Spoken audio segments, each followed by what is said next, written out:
Greetings from Asbury Theological Seminary.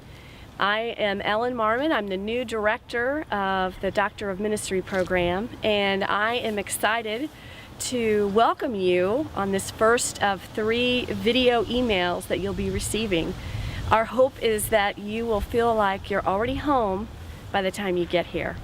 I'm standing in the center of campus next to the statue of John Wesley, and we thought that we would start here. Starting at the center is a good place to start as we remember a man that God used in a powerful way to become a light and to become a shaper, a changer, an influencer in his time. And we are excited to come alongside you who likewise are bringing the light of God to your particular context. And so you need to buckle your seatbelts because we're going to go on a short and slightly goofy tour of the campus and the area around so that, again, you can start to feel welcome before you even step foot on Asbury's campus. Okay, this is where our tour begins. Welcome to Wilmore. This is the infamous Y at the grocery store gas station, and we're going to head on into town from here.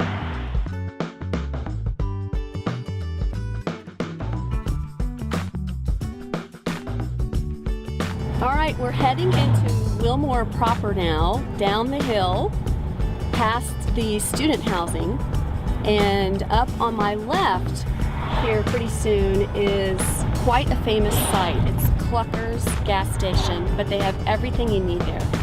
And you would be surprised how many celebrity sightings we have at Clucker's.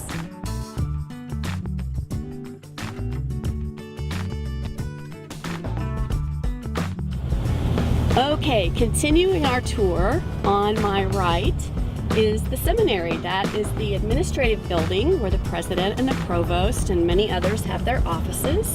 The next building is Estes Chapel, and we will have some great worship experiences there.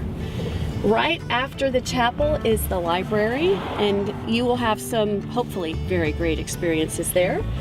Next is the Larrabee Morris building. It's the oldest building on campus, and that's where admissions is, financial aid, academic advisors, all kinds of things.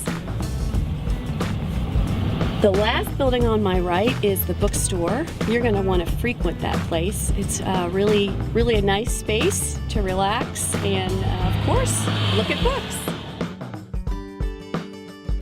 We're turning left down historic Main Street, and you will see a not-so-historic Subway on my right.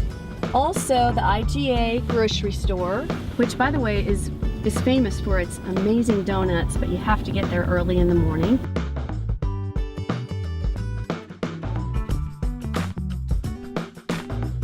Our next stop is the Orlean House, where you'll be staying. So let's head on into the common room. This is one of the community spaces that you'll be able to enjoy in the Orlean House, where actually you will have some downtime to be able to relax and enjoy each other's company. Here's another great space for fellowship and for you to relax.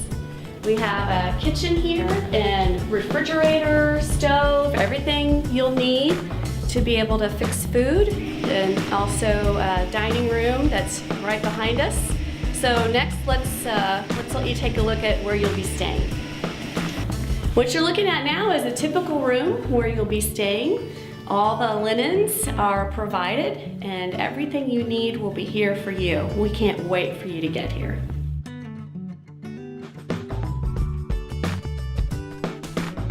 Now we're at the Beeson Center, and one of the first things that you'll notice is the key box.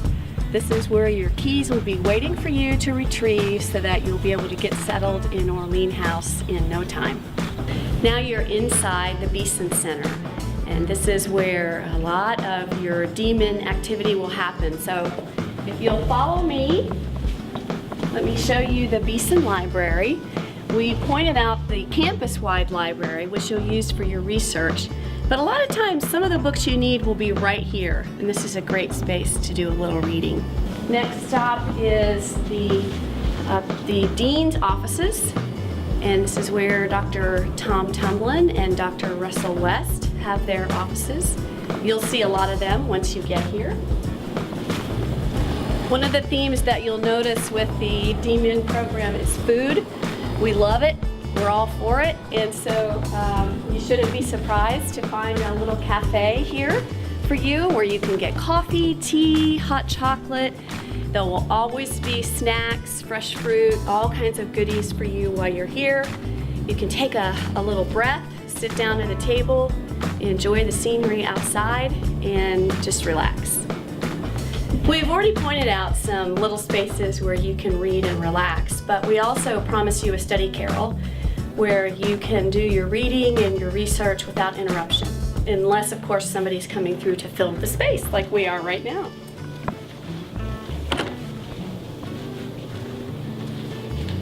This is the place where you have a desk, you have a light, you have all kinds of space to keep your books, obviously a connection for your computer. And so this will be your serious research hutch while you're here in the DMin program. Now we're in one of the DMin classrooms. You can see with the banners in the background that we will be learning and living into practices, postures, and priorities of leaders. But we'll also be learning specific curriculum, going to particular subject matters, and really drilling down deep. And this is where that happens. The Beeson Carrel is the space where we all work as the DMin team. And I'd love to introduce you now to those celebrities that we saw at Clucker's. First, I want you to meet Lacey Craig. She administrates the DMin program, and you will be receiving lots of emails, lots of warm smiles and hospitality from her. Next, let me introduce you to Casey Tinsley. She coordinates the Doctor of Ministry program. Again, she's someone you will come to love and really rely on every time you're on campus and all the time in between. Now I'm going to introduce you to Milton Lowe. Dr. Lowe is the Director of Networks for the entire Beeson Center, and then also serves as your academic coach. He's the person who will help you navigate through all of the DMin waters, and will be someone that you come to really appreciate and depend on through the whole process. My office is actually through these doors, but because we want this to be a positive experience for you, I'm not going to let anything be filmed in there. It's a mess, but I promise to have it cleaned up by the time you get here. We started our tour and our welcome to you next to John Wesley, the center of campus. And we're finishing this first video next to this beautiful stained glass art because it is the focal point of the Doctor of Ministry program with just one word: legacy. Legacy is a gift that God allows us to live into and leave. It's been described as planting a tree under whose shade we will never sit. And so as we finish up our first welcome to you, I want to let you know again how honored and how excited we are to walk alongside you as you walk through your Doctor of Ministry program. One of the first things that you will receive from us in the mail is a Kindle. You will find the handbook to the program on here, and will be able to load all of your readings, or most of them at least, onto the Kindle, but only after you walk through the guidebook that is on the Kindle itself. If I were to tell you how to work this Kindle and how to get into a place where you can receive the books, it would sort of be like a 4-year-old who's finger painting telling Michelangelo how to improve the Sistine Chapel. It's not going to work. So let me just encourage you to use the guidebook that is provided on the Kindle that you'll be receiving soon. And you'll hear from us again through 2 more videos. So between now and then, know that you are already in our prayers and our hearts. But We also promised you a study carrel where you can do some studying without any interruption whatsoever. Well, except when somebody goes in to film the space and the door's locked.